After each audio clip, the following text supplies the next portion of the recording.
Welcome to Group Dates and Hot Takes, a Bachelor Nation podcast.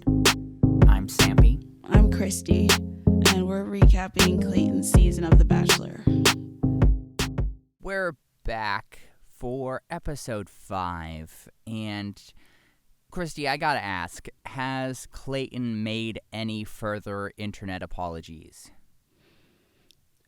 Not a formal one like last week, but still basically just self-deprecating, making fun of himself on Twitter about how dumb he looks. Honestly, I do feel bad for him because, as you've said before, I would agree with you that he came into this season being very manipulativeable, that was a disaster of a word. I understand what you're saying. Oh, that makes me embarrassed. I should apologize for that.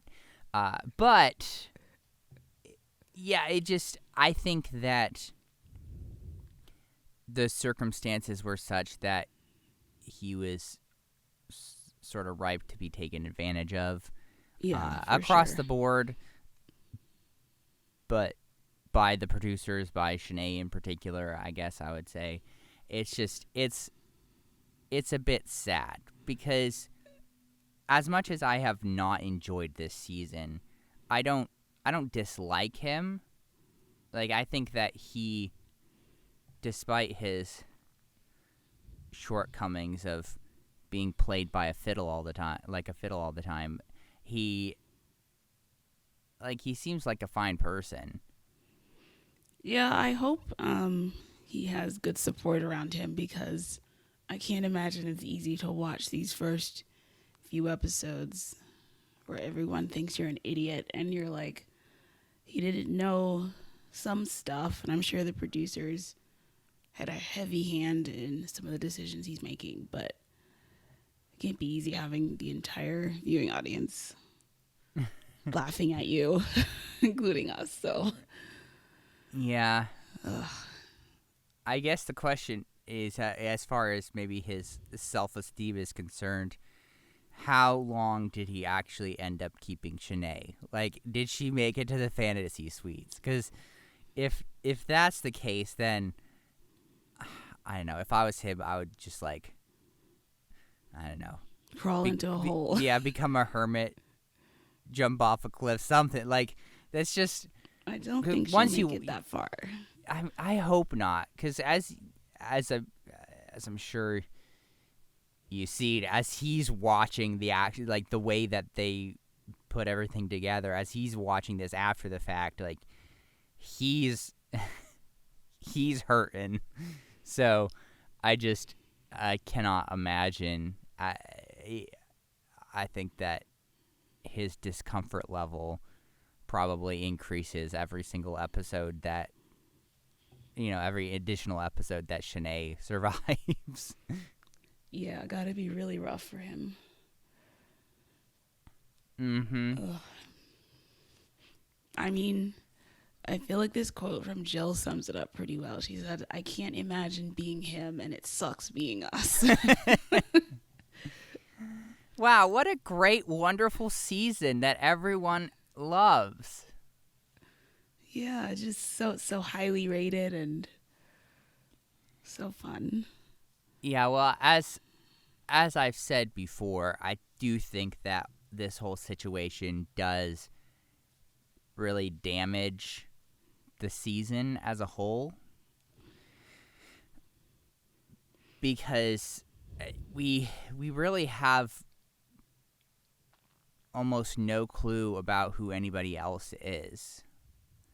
And so, I know I always complain, but my interest has been very minimal this season as compared to other seasons, because there's no real variety or anything. It's always just Shanae this, Shanae that. Everybody's trying to deal with Shanae. Everybody's trying to, survive this horrible environment that we really only know anything about a couple other people. Yeah, I'm assuming that will change as we move closer to hometowns. Yeah, but isn't hometowns like week 8? Something like that, but I mean, this is week 5, so... Right, I guess my point would be that we really don't have much time. No, I mean, the season itself is never very long. Like, it kind of feels long as you're watching it, but it's so short, like in actual filming time. Yeah, so if Shanae survives the 2-on-1, like, I don't know what I'll do. Well, I won't spoil what happens. But... Oh, no. Unbelievable. You already know? Ugh. This is unacceptable. Yeah, my point would be is she just keeps sucking the life out of the season for longer and longer. Like she's already ruined half of the season. Yeah, I mean, next week is episode 6, and we still have to deal with her. So, yeah. Fun times. Well, I guess it is my hope then that this episode for us is short, so that we don't have to talk about her for very long. Well, we start with Serene's one-on-one.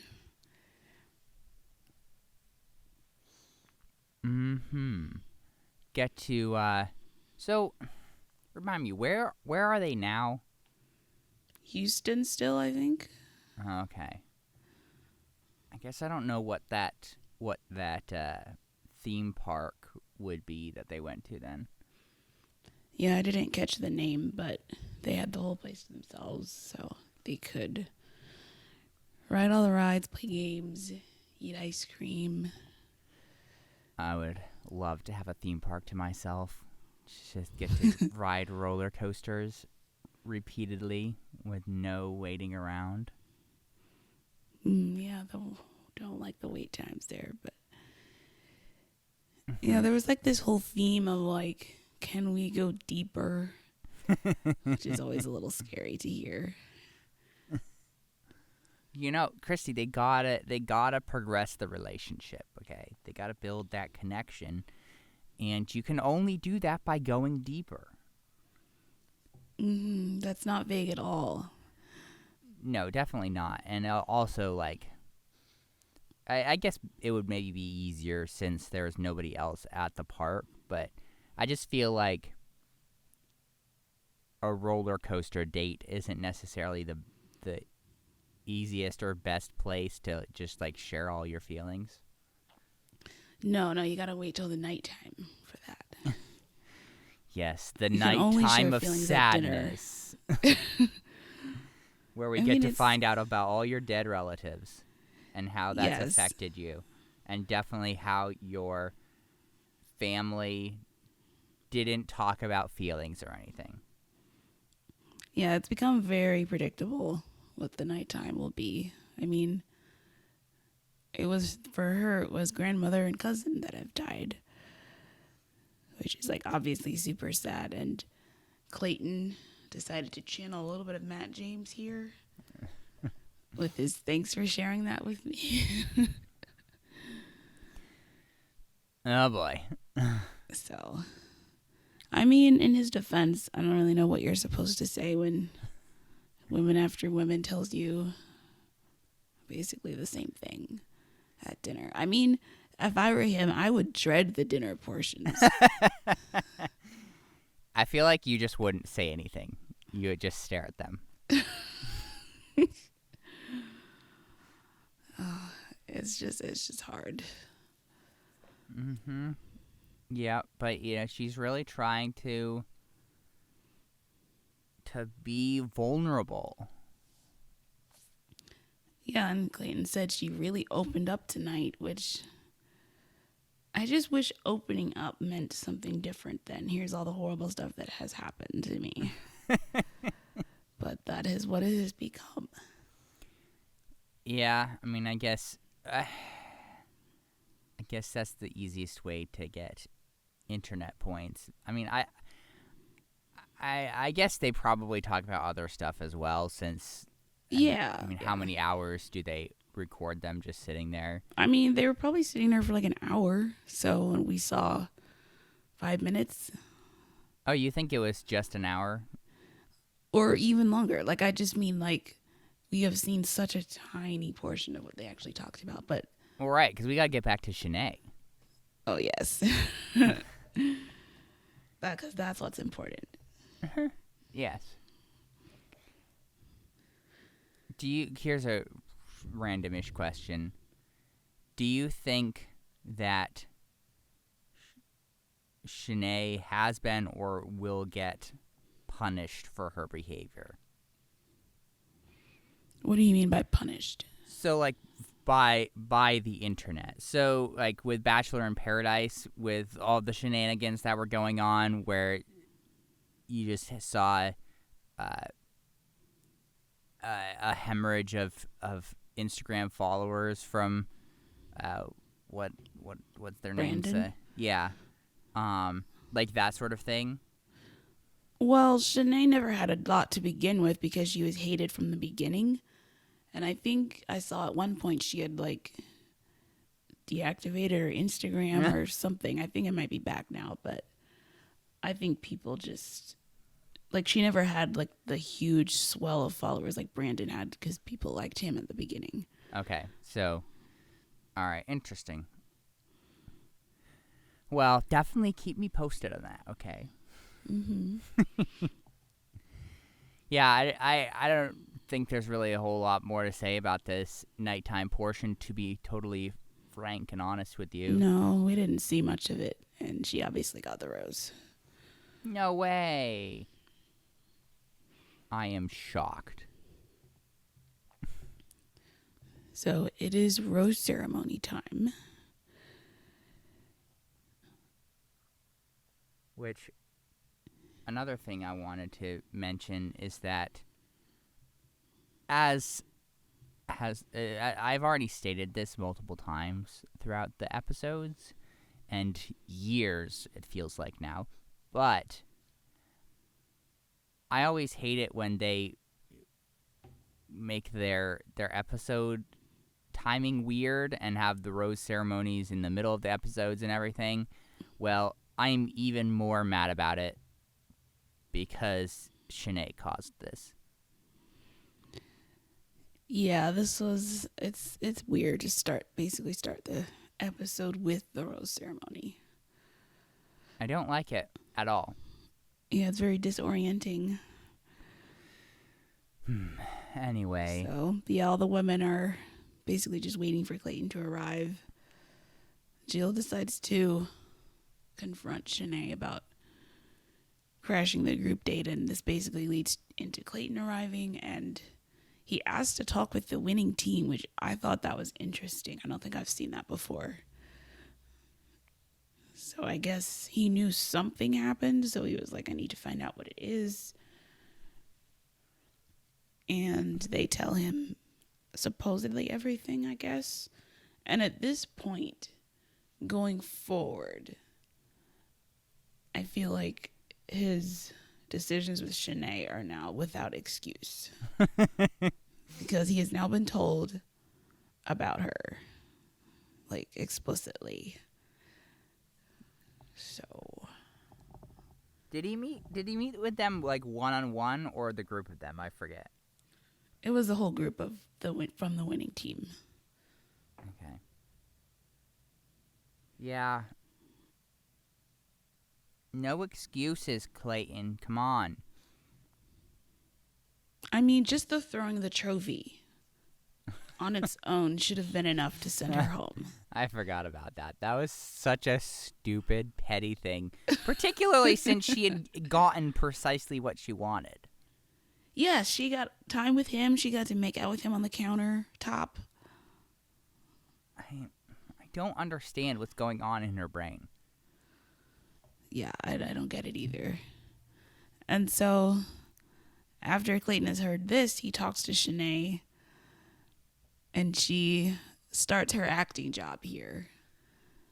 This made me so mad. I know, like, oh, I shouldn't have done that. That was out of character for me. And then, like, he asks her, does she feel sorry for it? Which he's basically, like, spoon feeding her an apology. And she's like, oh, yeah, of course, I want to apologize. I was heated in the moment. And so then she goes back to the women, and, like, this made me laugh so hard. Like, she turned on the tears. Like, literally, you can tell before we even heard her in the ITM. She is obviously faking these tears and is like, oh, I'm really sorry. It wasn't my intention to do that. I hope we can get past this. Lots of deep breaths and sighs.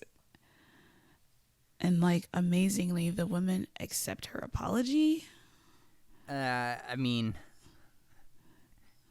some of them do. I mean, I guess maybe as much as decorum, like, would state, like, yeah, you don't want to just, like, throw it on the ground, as it were, because you don't. I guess if I was in their situation, I wouldn't want to give any more ammo for her to then go back to Clayton and be like, well, I felt really bad about it and I apologized to them, and they were like, oh, screw you. That's true. It just seems so obviously fake to me, but I guess they didn't have much of a choice. Yeah, I would definitely say that they really didn't have much of any choice. And then at this point, she goes back to Clayton, and wow, this was rough to watch. She's like, yeah, I apologize, and then he immediately makes out with her. What is wrong with him? It was just infuriating to watch. And then this is all spliced together with her in the ITM being like, extended ITM. She was so hard to apologize to people I wasn't sorry to, and I won an Oscar. Never thought I could act, but I'm above Meryl Streep. even when she told him that she had apologized and, like, everything was better, and then they start making out, like, you can see she like is making out with him, but she's also, like, smirking. Oh, of course. Oh. She's so proud. She even says, I'm this hot blonde bombshell. Give me the Emmy, give me the Golden Globe. I just can't believe her. What is wrong with her? She was so smug. I think the smugness is what really bugs me. Yeah. Somebody didn't get any timeouts as a child. Oh, man. I wonder what her parents think of her acting like this. I would be so mortified if I had a child who acted like this on TV. I mean, I would be mortified knowing, like, I had a child that acted like that, period. But yeah, to just see it so on display, how I would probably move out of the country. I would legally change my name, get it sealed by the court, and then move out of the country and never return. It would be mortifying. I would be so embarrassed.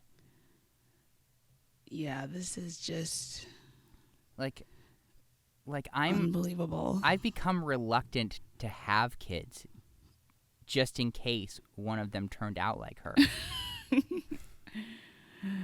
I don't know if it's worth the risk. Yeah, this is definitely a cautionary tale for bad parenting. Also, she is an adult and should take responsibility for her actions. But yeah, everything we've seen from her has been super entitled. Even, like, I'll be honest with you, I did not necessarily foresee her being worse than what's her face. Also, so see Cassidy. Oh, Her yeah, mentor, Cassidy is like her a drop in the bucket. Her compared to mentor, this. Cassidy. Yeah. I don't like. She's worse than Queen Victoria. Mm-hmm. I mean, at least Queen Victoria was somewhat entertaining. Yeah, she wasn't as, like, vindictive. Yeah, because I would say with Victoria, it was... Yeah, and maybe I'm rewriting history here. Maybe I'm misremembering, but it seemed like that... It seemed to me that Victoria was way more, like, just excessively, like, melodramatic.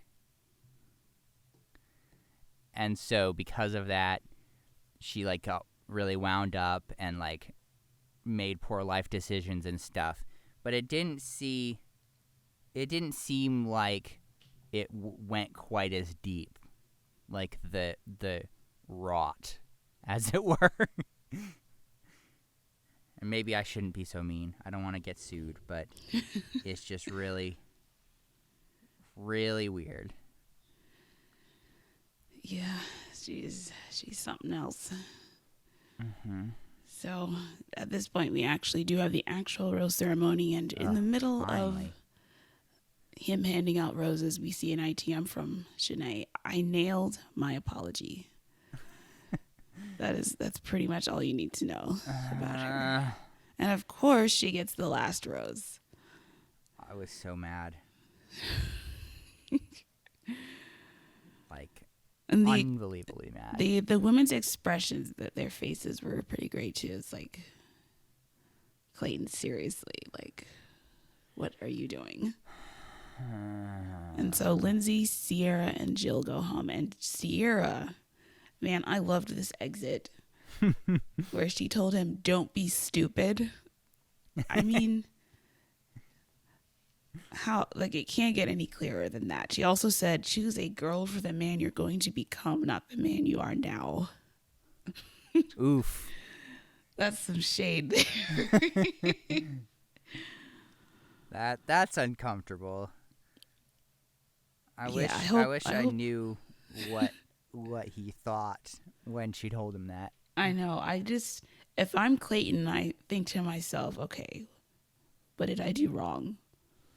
What am I doing that the audience is going to roast me for? I would imagine he probably, like, I know he was sort of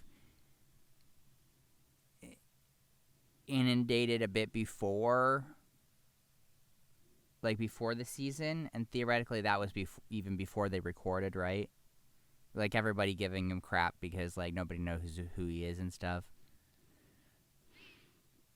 Yeah. Well, I don't know how much he like, I feel like he probably anticipated getting crap for that. I don't know that he anticipated, as he was going through this season, how much he was going to get dragged. Yeah, he strikes me as somebody who didn't watch the show very much. I mean, that's probably true. Is he's probably not allowed to do any interviews yet, right? Nothing that would reveal what we want to know, at least. Just probably surface level stuff, like promoting the season. Okay, like going on Jimmy Fallon or something. Yeah, he went on Jimmy Kimmel. I think the leads always go there at, like, the beginning of the season, but Jimmy tries to guess who the winner is. Which, side note, if you're trying to remain spoiler-free, don't watch the Jimmy Kimmel interviews, because usually in seasons past, he will just take Reality Steve's predictions and guess those. Wow. Yeah. I'm sure everyone is going to be surprised by this, but I don't watch Jimmy Kimmel. I am not surprised by that.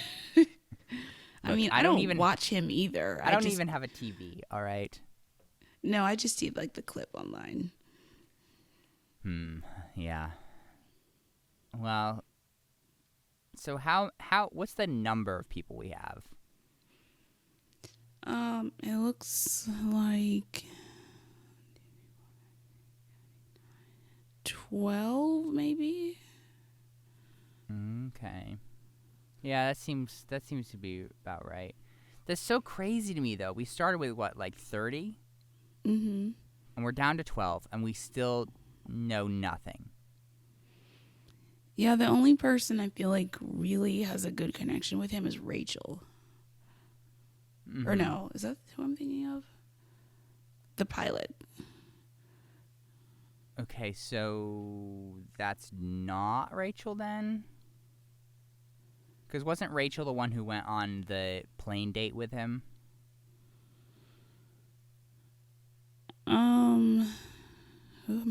What's the pilot's name then? I have no idea. Absolutely. I thought it was Rachel, but yeah, that's the only one that I see like a really strong connection with. Yeah, hopefully we can get some additional progress. Well, they at this point head to Toronto and we see another one-on-one with Gabby. Can I just say before we get into this too, I was kind of cracking up because Clayton like does this whole reveal and he's like, "We're going international." And then he's like, "We're going to Toronto," which look, Toronto is a pretty popular city and like all this, and it is international. It's in Canada, and it's even like a bit of a hike from Texas. But it's just funny to me how he sets this up. He sort of set it up like they were gonna go to Prague or something, like they were gonna go to Europe and some crazy destination, and it just ends up being Toronto. Yeah, it was. I mean, they acted excited, I suppose, but it is right on the U.S. border. So. Oh yes, we know all about that, don't we? Mm-hmm. Since one of our most faithful listeners is from Toronto area. The GTA, as they call it, Greater Toronto Area. Yeah, I mean, I've been to Niagara Falls. It is quite cool. It's like... Cool as in temperature, or...? Well, just like the sight of it. Like, it's kind of an insane thing to look at. Well, yeah, it is pretty impressive. And also, I'm sure, actually temperature cool because of all the water going past, but... Yeah.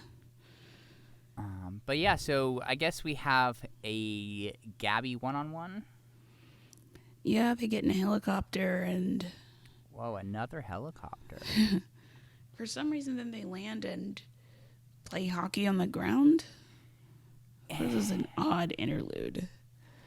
Yeah, I don't even remember if they said where they went, but it was like supposed to be this... It seemed like, at least, supposed to be like this little like Toronto in a bottle, sort of. Like, that may be a terrible way to describe it, but it was like, here are some Toronto things. Okay, that makes sense then. Except you're in Toronto. Why don't you just go around Toronto? But yeah, I mean, I guess that does make sense if that's the theme they were going with, because then they ate some like beaver tail, like fried dough thing. Mm-hmm. Yeah, I'm not sure exactly what the point is in these names, and if there's actually any difference, because it's literally just it's a fried dough. But like, I grew up with it, like fairs in my area when I grew up would call it sometimes. And again, that's what I'm saying is, I don't know if there's a difference, because some people would sell fried dough, some people would sell elephant ears. They were calling it beaver tail, I think, on this episode. Yeah. They would call it beaver tail, I think, on this episode. Yeah. They, like, just happened to run into a mini hockey net and a couple of sticks and like a roller hockey ball. They spent like 2 seconds messing around with. I know, like, why not go to an actual hockey rink if you're going to do hockey? That just seemed really lame to me. Yeah, I don't understand. Especially since you're in Canada, which are yeah, I mean, they're you're in known for Toronto. hockey. Like, I haven't actually looked this up, but I would assume there are probably like a gazillion rinks in Toronto. And Yeah. even if there aren't a ton of like individual rink locations, I'm sure a bunch of the rinks up there have multiple sheets of ice at all of them. I mean, you have an NHL team. It's Canada. Like, hockey is big up there. Yeah, but instead we had brick on the ground.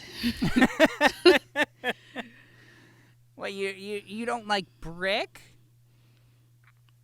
I don't know. It's not the best surface for gliding the puck, but Well, what that's do why I know? that's why they had to use like an inline hockey ball so it actually roll around.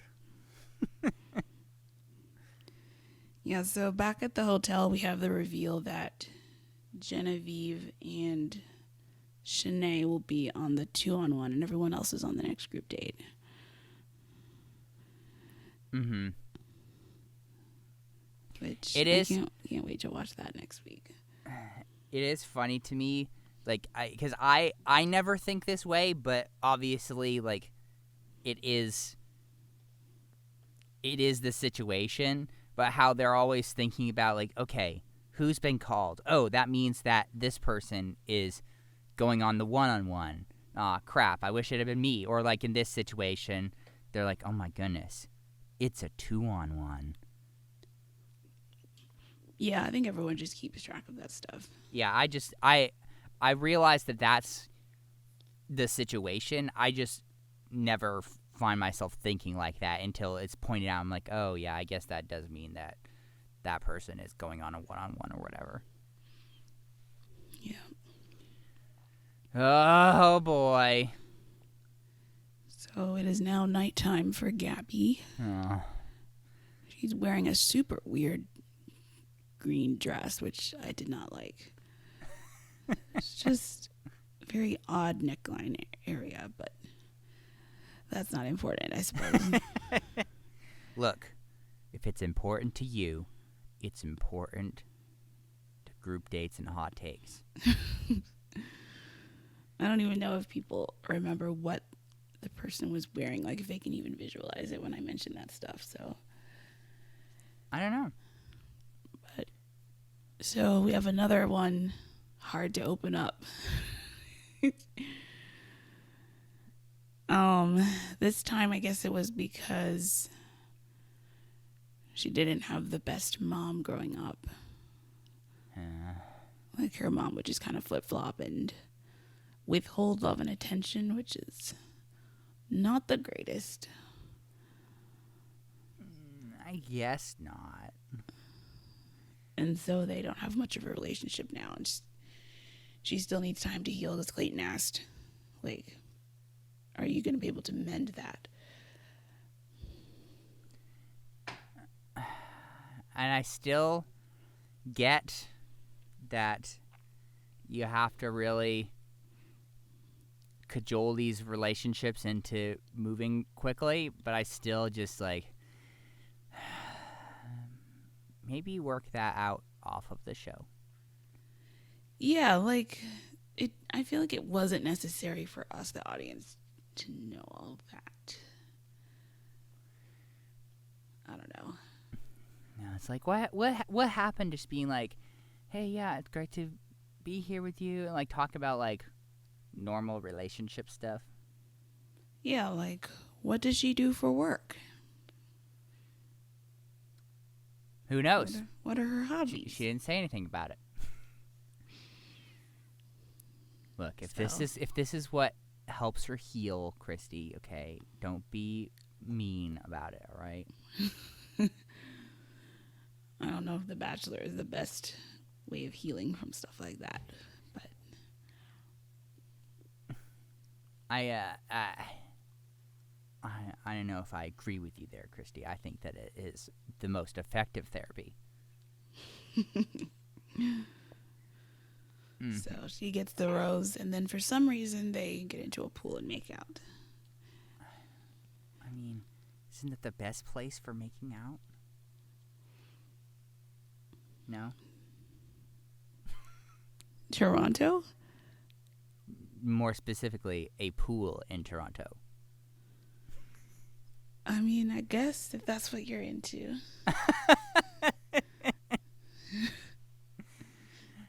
Look, I will say, I do agree with you. That is a little weird to just be like, yeah, why don't we just get in this pool and make out?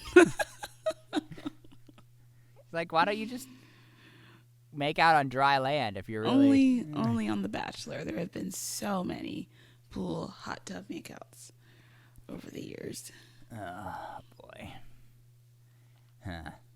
Well, let's talk about this group date so that we can end this episode. So, I think you know who this guy was, right? Russell Peters, a comedian. Well, I've heard of him. He seemed more familiar to me than I think I actually know him. Because he's been in a couple things that I've watched and stuff, but the stuff that I was familiar was animated. Okay, well, you at least had heard his name, I suppose, but I hadn't. But so Jesse was there also. So the two of them are facilitating this roast of Clayton and each other. So I'm surprised that didn't lead to more drama, having the women roast each other. I mean, it kind of did. Yeah, I mean, we had stuff like Shanae is like a herpes outbreak. Yeah, I guess the other thing, this really probably isn't important, but I guess they got this guy, Russell Peters, because he's sort of like the Canadian Jeff Ross. Just somebody who, as a comedian, specializes in roasts, I guess. Or is at least known for that kind of humor. That makes sense. You may not know Jeff Ross, but no. But I trust what you're saying. Yeah, he is I guess involved in all of those the Comedy Central roasts that you hear about sometimes, where it's just let's roast Justin Bieber or whatever. Yeah. Anyways, yes, there. A lot of meanness to Clayton about how he didn't really sort of technically make it pro. Yeah, so he's good at warming at the football. bench. It's a bit of a rivalry between Mara and Sarah.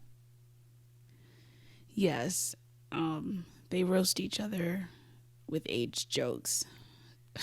I didn't write them down, but just Sarah's also the younger one. Just mean, the whole tooth gap thing from Sarah was pretty mean. Yeah, roasting people for stuff they can't change about their body or whatever is kind of or at least can't change without doing Invisalign for months or something. Yeah. I don't know. I feel like roasting is such a hard thing to do correctly. Yeah, I would probably agree with that. It's you gotta be a little mean, but not too mean. And also, the person getting roasted has to, act along and laugh without getting too hurt. Yeah. Were there any other things specifically that stood out to you? No, just the fact that everybody roasted Shanae. Yeah, that was. I love another clue for Clayton. How everyone was like, "Well, she's not here, but I got to do it." Yeah, let's just take this opportunity and really drive it home. And yet he still persists. I mean, I guess he probably didn't get a chance to talk to her after that, but like. No, that's what the 2-on-1 is for. Yeah. So, nighttime portion. Yeah, he gave everyone props for making fun of him, which he's good at doing. And I actually liked what Susie did. She like flipped it around. It's like, instead of a roast, I'm gonna tell you all the things I actually like about you. Yeah. After all this pummeling, he probably at this point, with everything that's been happening, posts sort of, well, as the season's been playing back, he probably watches this clip a lot. Oh yeah. Just like, yes, I have a good smile, I have nice dimples, I'm compassionate, I have a lot of layers.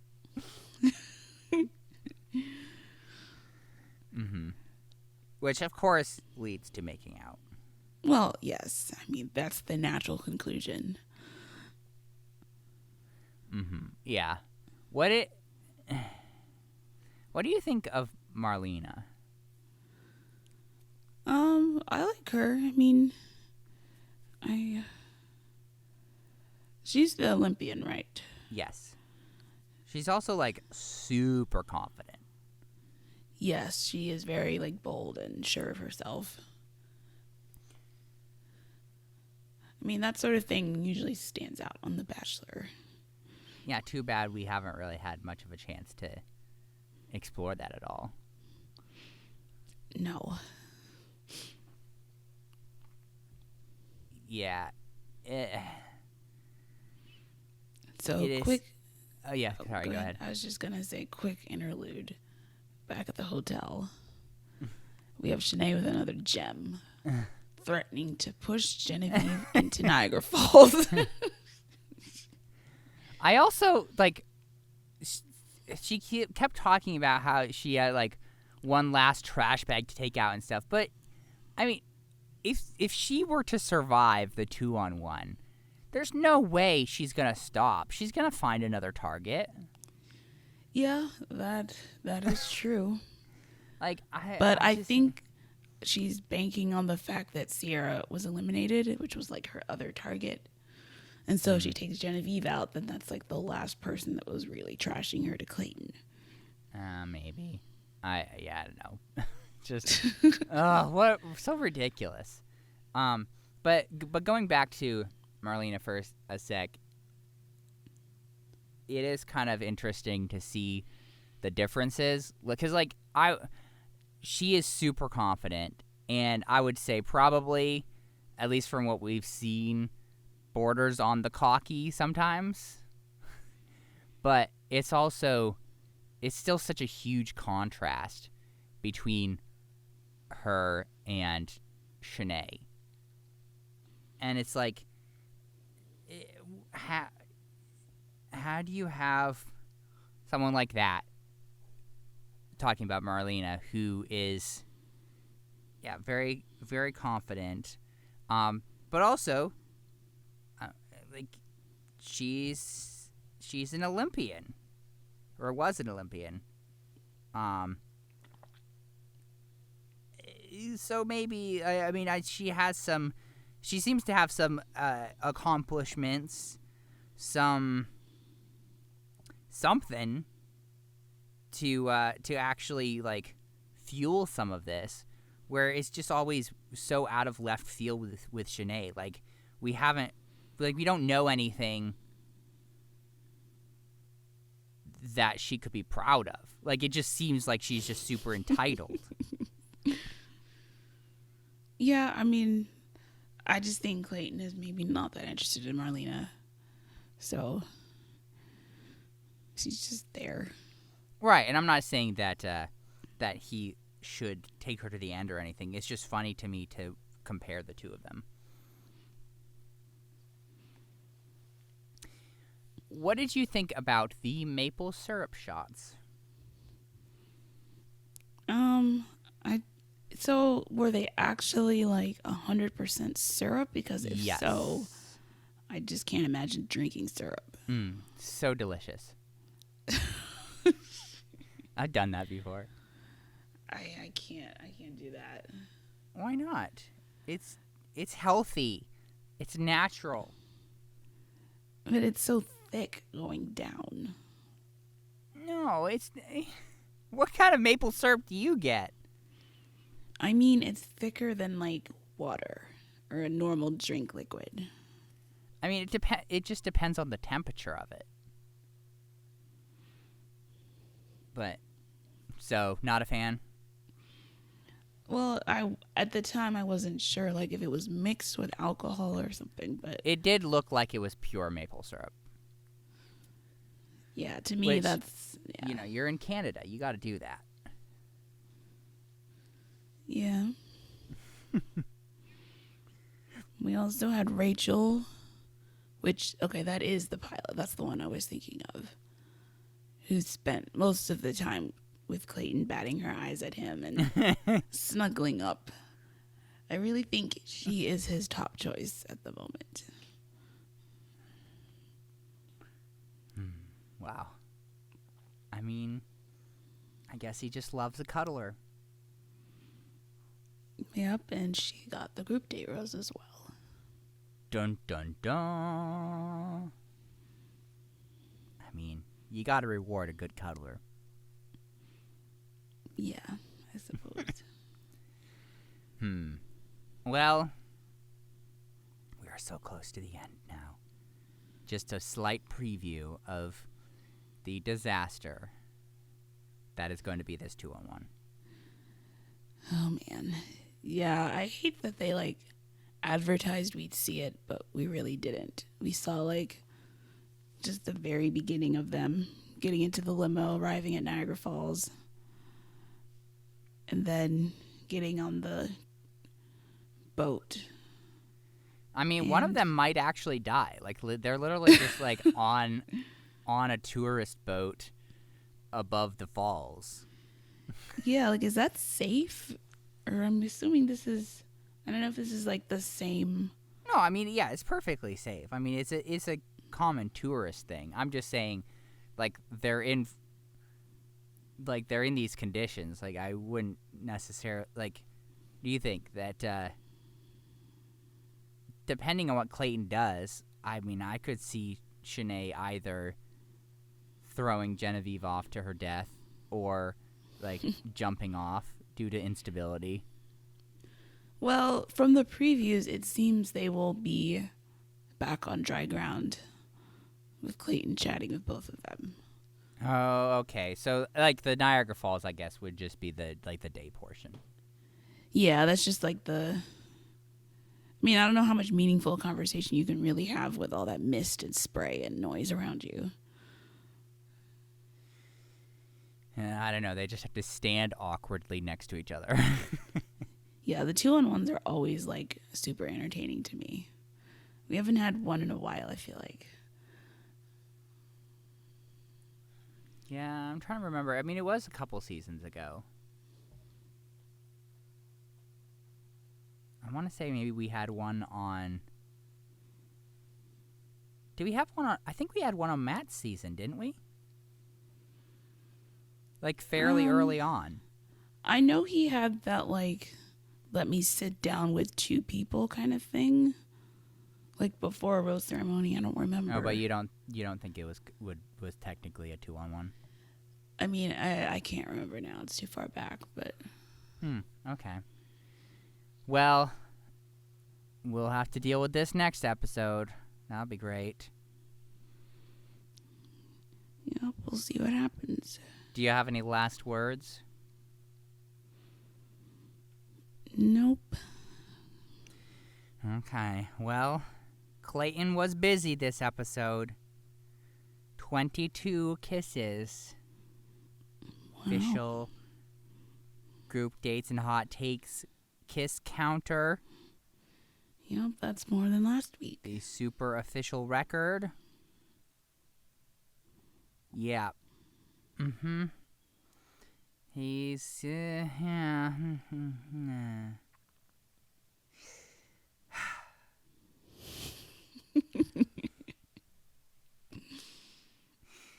I'm trying to be enthusiastic about this season. I really am. It's just so hard. I never knew when I agreed to do this podcast, I didn't know how difficult it was going to be. Yeah, I feel bad that you joined the Bachelor, like, family, nation, whatever, at this point in the franchise, because there have been some really great seasons in past years. Just better than these have been. In your opinion, has The Bachelor jumped the shark? No, it's just gotten very predictable. And it's like they're reusing the same dates, the same storylines, the same like producer tactics. So it's, I don't know, it doesn't feel, I mean, it was never authentic to begin with, but it feels extra like produced now. That's unfortunate. And plus, the COVID seasons are just not as good, like objectively. So. Well, I guess we can hope that things get better. Or that we pass away so we don't have to deal with it. Either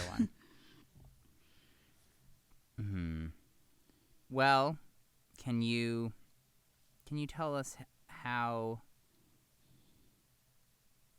people of the world might get in contact with us if they have any juicy little tidbits for us?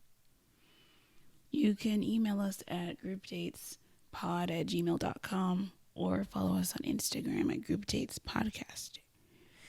Excellent. Thank you very much, co-host of Group Dates and Hot Takes. I really don't have anything else to say. Besides, as usual, I really wish Shanae would just go home. That's all I have. Fingers crossed. This has been Group Dates and Hot Takes, a Bachelor Nation podcast. I'm Sampy. And I'm Christy. We'll talk to you next week.